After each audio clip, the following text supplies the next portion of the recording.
Joining me now is Senator Mike Gravel. He is former senator from Alaska and also former Speaker of the House in Alaska, running for president again. He ran in 2008, and he's running in 2020 now.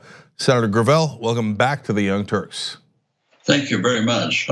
I frankly don't remember when I was there before, but if you say I was, I'm happy. Yes, you were when you were running back in 2008. We interviewed you back then. Ago. Okay. We love giving people an opportunity, and you are an interesting cat. So you have some of the most progressive positions, which is fantastic. We'll talk about that in a second. You've also led an interesting life and one filled with transitions. Apparently you were a commie hunter back in the day. So when you were in the military in Germany and France, you infiltrated French communist groups. Is that right? Yes, large gatherings. I wasn't a threat to the meeting, that's for sure. I was just attending them to be able to write up a comment on it. Interesting. You also used to dress up as Paul Revere to promote tax reform and free enterprise. Do you still believe that? Because that's vague. I don't really know what that means. Changed our tax system radically, and free enterprise. I think we need to change capitalism structurally. So it was the beginnings of those efforts that educated me to the problem, to where I've come up with solutions today.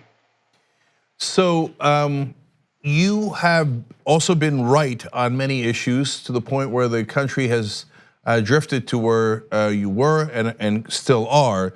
So you favor drug decriminalization. Do you think that, I imagine you're happy about the developments in the different states as they have gone to legalize drugs, but the federal government is still resistant. Very much so. Very much. What would you do if you were president? If I was president, I would copy Portugal and decriminalize all drugs. And they've done this successfully.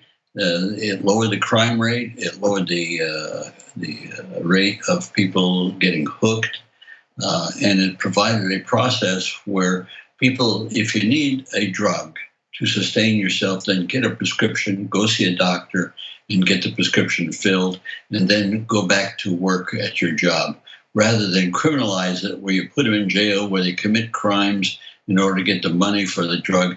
It failed, as it failed with prohibition, and so now prohibition gave us the mafia, and what this one has given us is a prison population that's the embarrassment of the world. So you are, like I said, one of the most progressive folks running for Congress. You also oppose NAFTA. You're in favor of college tuition being borne by the federal government rather than everybody gets it. Yeah, and so I would like, the idea would be to do like Finland. We would pay people to go to school. Well, that's super interesting. So let's talk about that for a second. So the Bernie Sanders proposal, College for All, for example, is if you go to a public school. Are you saying that you would pay for even private schools? No, not at all. Here, when you're making broad statements, many times as I do, the devil is in the details. And so what you have to do is now examine the details. The tragedy with our education system is it's based upon property taxes at the local level. So when you have a very wealthy area, like let's say North Hollywood, you're going to have great schools. When you're down in a ghetto, you're going to have lousy schools. That is not the solution. And of course, what comes up many times is reparations for slavery. I believe reparations should be done to the poor. What it should be is unbelievable amount of educational support, so that every student in the United States gets the same amount of dollars. And those dollars, as far as I'm concerned, would be what the wealthy kids get in the way of dollars. So here again, Finland is a great example. 25, 30 years ago, it was a basket case. Today, it's one of the most successful governance systems in the world, and it shows. So, Senator Gravel, I want to keep talking about your policies, but I want to talk about it in the context of the changing times and the changing Democratic Party, because you were a senator from 1968 to 1980, and I wanted to ask you about that. Do you think that before we even get to the Democratic Party, do you think politics has changed a lot from then to now? I think yes, it has, because what you have is politics that we have are based upon our governance system, was originated in the Constitution, and it hasn't changed very much from that period of time. But that's exactly when we saw the beginning of the Industrial Revolution. And now we see a situation where science and technology has moved ahead beyond our dreams. We have no idea what they'll be able to do in the future. However, we realize there's a flip side to that success of science and technology, and that's the ability to kill ourselves or commit suicide, which is through the environment or through nuclear. And so what I think we need to do is to bring our structure of governance up to 21st century. That means make some fundamental changes. And the change that I would make is real simple, is to bring the people into the operation of government as lawmakers. The law is the central part of civilization. Law is the central part of governance. And what we do under our structure of governance is we give away our power to make laws to representatives who now have a monopoly on power making. And all that we can do as citizens is on election day for a few seconds when we throw the lever, that's where we exercise our power. And then all we can do for the next 2, 4, 6 years is beg and hope. And of course, it shows when you see one of the parties, the Republican Party, absolutely gone all over the hill. I mean, it's crazy what they're buying into. So now it's Trumpism. Here you have Trumpism, which controls the party. How can any? And I must say, I admire a couple of senators, well, that have jumped the traces. Mitt Romney for one, but no, the Republican Party is sold out lock, stock, and barrel to Trump. Trump is going off the rails mentally, and so now he's going to take the Republican Party with him in a destruction. But that's fine as far as I'm concerned. What I'm concerned about is bringing the people into the operation of government as lawmakers, and it can be done. I have a manual to do it in great detail, and that manual will be published. The name of it is going to be Human Governance, the Failure of Representative Government, and a Solution, the People. And it's both a constitutional amendment that will be enacted by the people, not by the government, and a Legislative Procedures Act, because to empower the people to make laws and to not provide for detailed legislative procedures is a case for anarchy. And we see that with Brexit right now, how the stupid situation of Cameron turning around and putting before the people a complex issue without any serious discussion and explanation of what the consequences would be. And so now you see what the situation is. And so we do this all the time. Senator Gravel, you mentioned Trump there. Do you think there's something wrong with the media when they do not take your candidacy seriously, even though you're a 2-term senator and former Speaker of the House in Alaska, and they took Donald Trump so seriously they gave him several $1 billion in free media coverage? Well, the reason why I'm not a media star, because media has made a decision because they're controlled by the military-industrial complex and Wall Street, and these are areas that I threaten.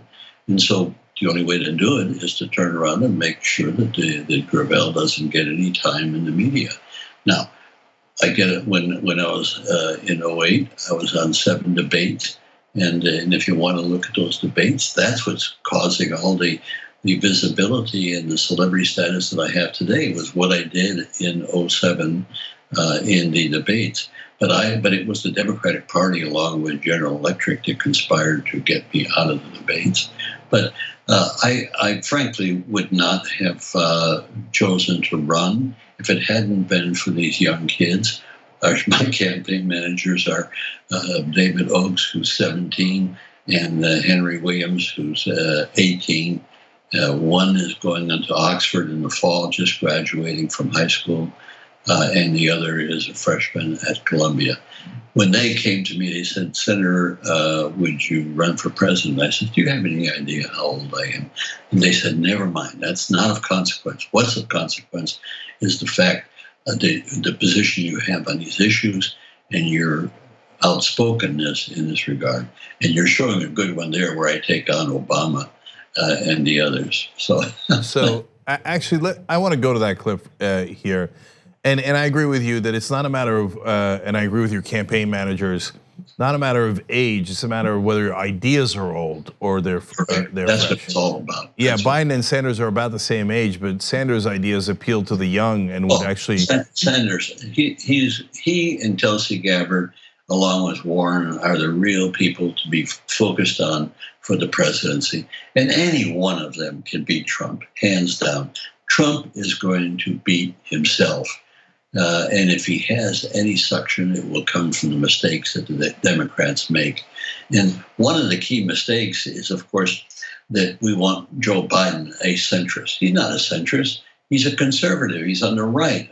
We have moved since Bill Clinton the center over towards the right. Now, what we've got to do is bring it back to the center so we can recognize a centrist. But Biden and many of these people who claim to be centrist, they're not centrist. They don't have an idea what's happened historically. And if you don't know history, you're going to repeat it. And that's what's going on today. I predicted back in 2008 that what's going on is going to go on and on and on. And have you seen any changes, regardless of whether it's Obama or Bush or Trump? Have you seen any changes in the last 30 years? So I want to let you tee off on Biden and Obama in a minute, but I do want to show folks that didn't see it just a short clip of some of the things that you said in those debates that got so much attention. Let's watch. Why do they hate us so in so many places around the world? Because we kill so many people wantonly. Oh, Joe, I'll include you too. You have a certain arrogance. You want to tell the Iraqis how to run their country. And we can get off of gasoline in 5 years, and we can get off of carbon in 10 years. All we got to do is want to do it. Just plain get out. It's their country. They're asking us to leave, and we insist on staying there. The military-industrial complex not only controls our government, lock, stock, and barrel, but they control our culture. It's time to make some waves for change. I'm Mike Gravel, and I'm running for president. So Senator Gravel, so that's fun, and I remember covering it. I remember talking to you back then, but what struck me most actually was the amused grin that the other candidates had. Hillary Clinton, Barack Obama, and Joe Biden had on that debate stage, as you're saying things that are of great import and that you're clearly correct on, and they're looking at you like, get out of Iraq. We're not gonna do that. This talk of defense contractors controlling us because they give us millions of dollars in donations. Absurd, right? It's really when people say, "Oh, you're so extreme." Not extreme. Is it extreme to want peace and to make an effort to get peace? Is that extreme? Is Tulsi Gabbard, who's got the courage to stand up to Obama on military policy, is that extreme? Is it extreme for Bernie Sanders to want single-payer health care? Is that extreme? You know, who are the beneficiaries of this extremism? It's the people, and they cry out for these solutions. The problem is the structure of government doesn't permit that to happen because our government was sold to the elites back at the convention in 1788, 87 and 88. And the change that needs to take place, see, they purposefully kept the people out of making laws because they knew the people would not tolerate slavery. So they wanted to protect slavery, and they did. And we went to the Civil War, then we had 90 years of Jim Crowism, and we still have this legacy that we have towards race. So am I right that if you get 65,000 donors, even if they're just $1 a piece at MikeGravel.org, that they would have to put you on the debate stage?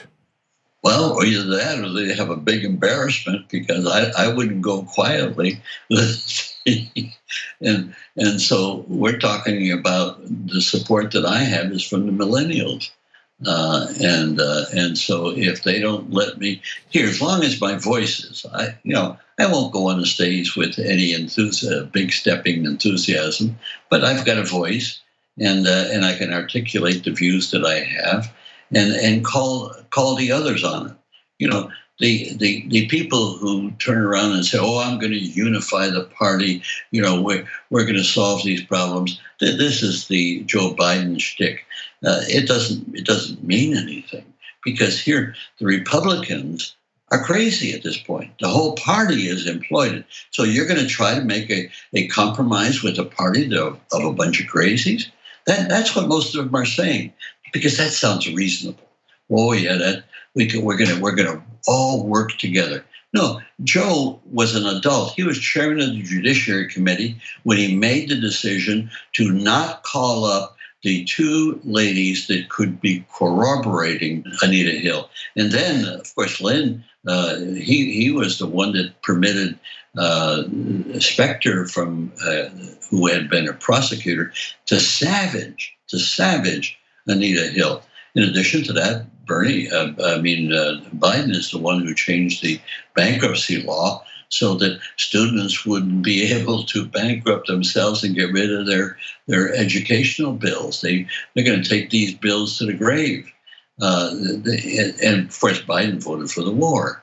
And what do you think is going to happen if he becomes president? It's the same old, same old. You're not going to see any problems really solved, but you're going to see the possibility of war, which, of course, Hillary was going to gin up. And now what we're seeing, the threat of it, I think right this today is a very, very dangerous couple of 3 weeks. Very dangerous. So, Senator Gravel, you mentioned President Obama before. You just said Joe Biden's right wing. Do you think President Obama's right wing? No, President Obama's different. Obama came in with the concept that he's going to make some changes, and he didn't make any changes. It was the same old. So what he did is he made a lot of speeches. Obama is doing what he should be doing, and that is making movies and fantasies. But here's a person that campaigned on making the government more transparent, and he's the one that prosecuted more whistleblowers than anybody else in our history. We could mention other things.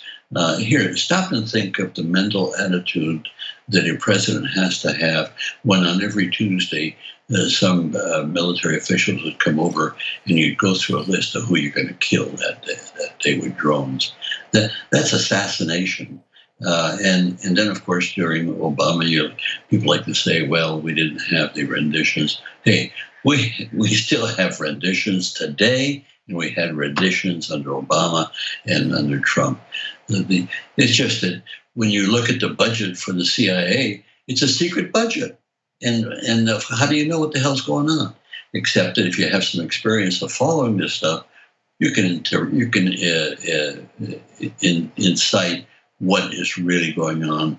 And when you see the likes of Sisi and other tyrants coming to the White House and being honored, here, just let me point out one thing.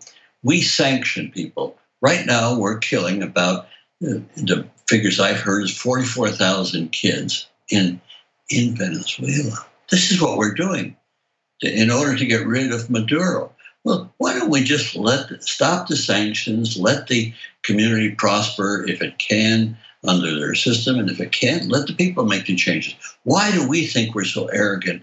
And we do the same thing with North Korea, with the sanctions. Here, North Korea wants to end a war, the war that we've had. North Korea wants American soldiers to leave the peninsula. I'd like to see the soldiers leave the peninsula. What do they think? Do you think for a minute that Kim Jong-un is suicidal? Do you think that he's suffering from, you think he's missed a meal since we put these sanctions on? Hell no. Doesn't look like it. So what's different about the Democratic Party today versus when you were a senator? It's really the same. It really hasn't. I would sit in caucuses, and hey, and keep in mind, I was a politician too, so I'm not above the fray. But when I would sit in caucuses and I'd hear the planning and the comments by other senators of how we're going to screw the Republicans, and I was just horrified. When I left the Congress, I was horrified of the level of partisanship. And here again, you can't acquire any position of note in the government without having a partisan position. And that's, of course, what the founders called factions. But what happened in the first term of George Washington, the factions just came out, and that was Thomas Jefferson in quarreling with Alexander Hamilton. So, no, there's really no difference down deep. And as you saw just recent, I forgot, and it escapes me with a senior moment, but just recently the Democrats did, the whole brouhaha over whether or not the Democrats spied on Trump in the course of the campaign, and where Hillary paid for, apparently, what I'm told, Hillary paid for the Steele report, which was as phony as a $9 bill. So that's what gave credibility in many circles to Trump, and as I point out, if Trump wins, and I don't think he will, and it won't be because we're so smart, it's because he is declining mentally at a very rapid rate.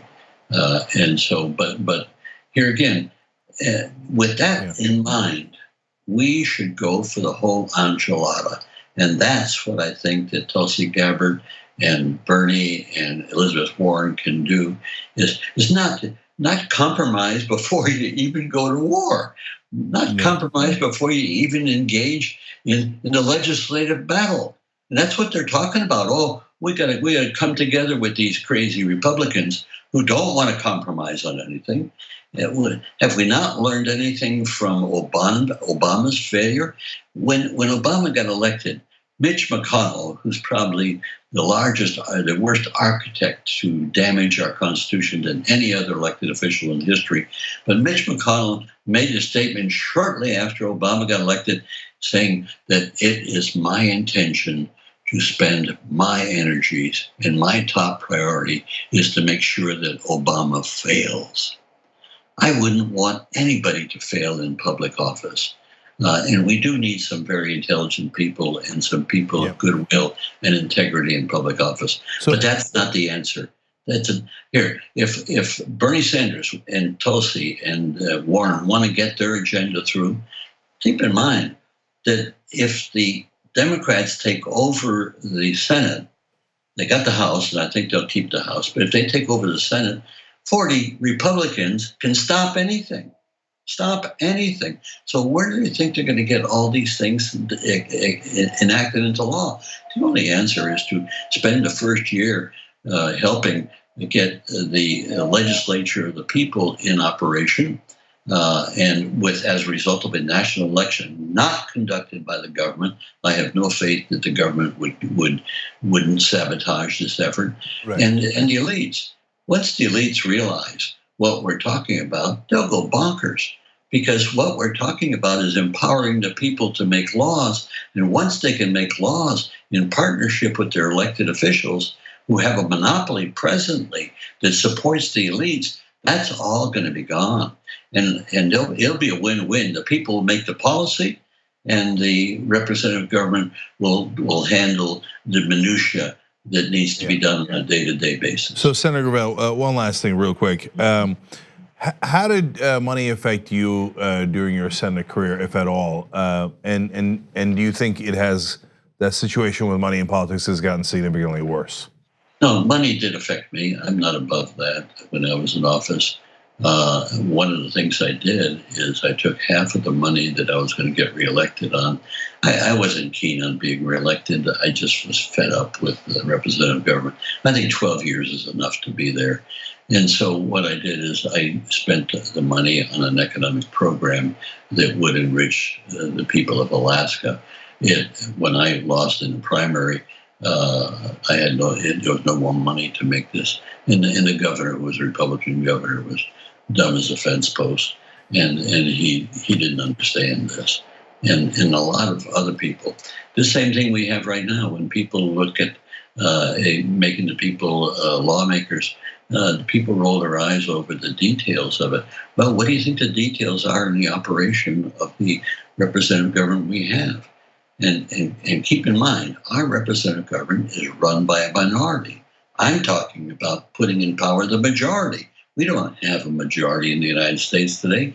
In fact, it's so ridiculous that when 1%, 10% control our economic society, our political society, there's time for a change. Will the people realize that?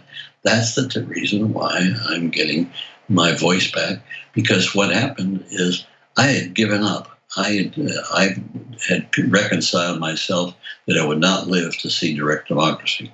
And that's the reason why I was writing the book starting last year, and I'm going to finish it up shortly, and it will be published, and it will be the manual to bring about direct democracy in an intelligent, legal fashion. All right, everybody can check out more about Senator Gravel's policies at mikegravel.org. And you could volunteer and donate at those links, and we'll have those down below if you're watching later on YouTube or Facebook. Senator Gravel, an interesting voice in this race. Thank you for joining us on the Young Turks. We appreciate it. Well, I'd like to join you another time. I saw all these people out there. I'm sure they have tons of questions, and I'd love to answer those questions. So invite me again and line up with questions. I love it. All right, sounds perfect. Thank you, Senator Gravel. Appreciate it. The TYT Plus app is now available on iOS and Android. Download to get more TYT content at tyt.com/app.